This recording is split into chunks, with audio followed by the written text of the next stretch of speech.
Dogzilla, written and directed by Dav Pilkey. Starring Flash, Rabies, Dwayne, and introducing Leia as the monster. There they are. Flash, Rabies, Dwayne, and Leia. And this is rated EG for extremely goofy. Some material may be too goofy for grown-ups. It was summertime in the city of Mouseopolis, and mice from all corners of the community had come together to compete in the first annual barbecue cook-off.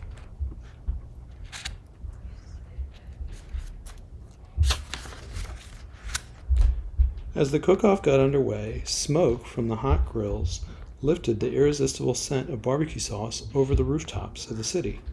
A gentle wind carried the mouth-watering smell into the distance, right over the top of an ancient crater. Before long, a strange and mysterious sound was heard. Sniff, sniff, sniff, sniff, sniff, sniff. All at once, the volcano began to tremble.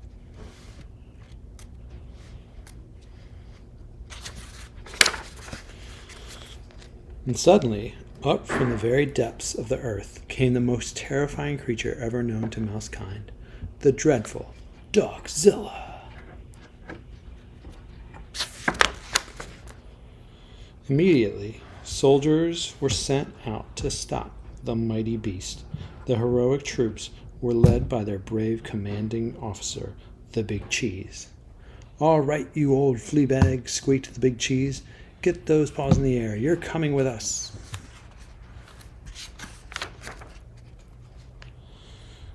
Without warning, the monstrous mutt breathed her horrible breath onto the mice. "Doggy breath!" screamed the soldiers. "Run for your lives!" "Hey, come back here!" shouted the Big Cheese to his troops. "What are you, men or mice?" "We're mice!" they squeaked. Said the Big Cheese. "You're right. Wait for me!"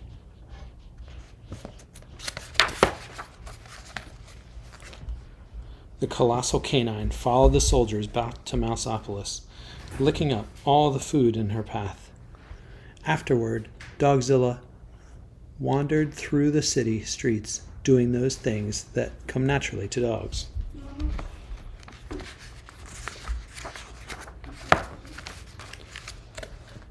Dogzilla chased cars right off the freeway. Dogzilla chewed furniture, and the furniture store as well. And Dogzilla dug up bones at the Museum of Natural History.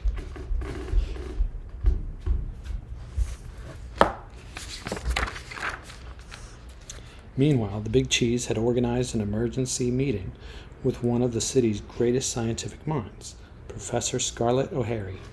"Gentlemice," said Professor O'Hary, "this monster comes from the prehistoric times. It is perhaps millions of years old. Maybe we could teach it to do something positive for the community," suggested the Big Cheese. "I'm afraid not," said Professor O'Hary. "You simply can't teach an old dog new tricks. If we're going to defeat this dog, we've got to think like a dog. We've got to find something that all dogs are afraid of, something that will scare this beast away from Mouseopolis forever." "I've got an idea," squeaked the Big Cheese.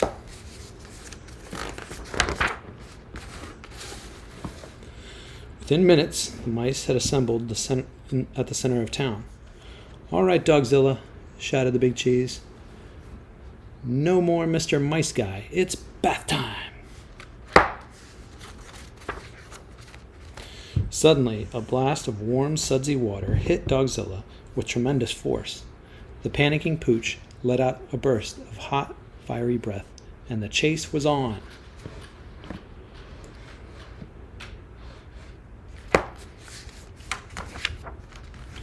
The Big Cheese tried to catch up to the hot dog with all the relish he could muster.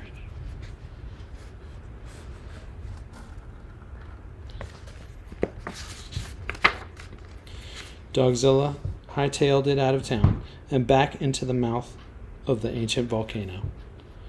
We'll all be doggoned," squeaked the Big Cheese. "It worked." With the horrifying memory of the bubble bath etched in her mind forever, Dogzilla never again returned to Mouseopolis. Within a year, Mouseopolis had rebuilt itself, just in time for the second annual barbecue cook-off.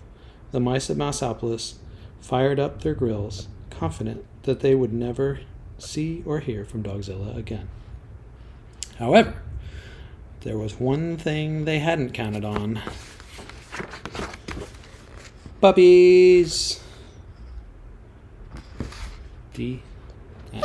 And make sure to like And subscribe. the brushing bookworms.